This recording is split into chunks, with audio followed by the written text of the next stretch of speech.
So first, we want to create that box for our total sum, that empty box, because we want to calculate total sum. And an empty box for total sum is initialized by 0. Then we read the next number. We don't know whether the numbers are integer or float. For just to be safe, we're going to read them as float. So read the first number. We need to use float typecasting. Input, enter the first number.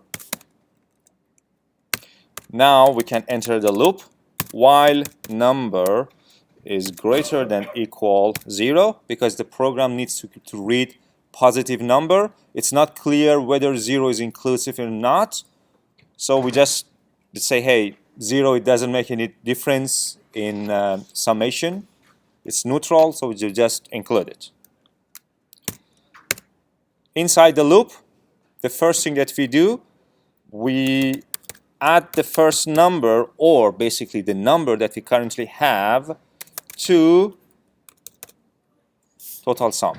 And again, this statement is the short version for total sum assigned by total sum plus num. So these two are the same. This is just a short version of it.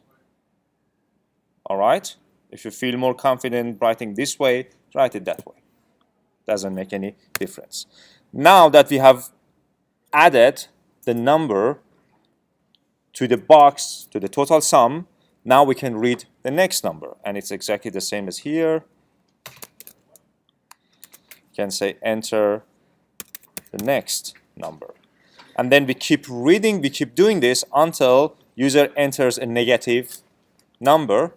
Once done, we just print the total sum is, and total sum. And total sum. Let's give it a try. First number, 5. Second number, for the next number, 6. Third number, 2. Remember, it keeps asking for numbers as long as I enter any negative number.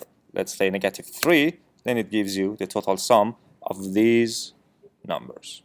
Another time we run it. This time let's enter 3 numbers. 90, 76.4, 25.6, negative 100. So then you can see the total sum of, again, these 3 numbers. So this is a situation that we don't know how many times exactly we need to keep repeating our statements inside the loop. The moment that you don't know how many times you need to repeat your statements, you need a while loop. And this is a very good example. All we need to know is we need to keep reading and adding until the last number is a negative number.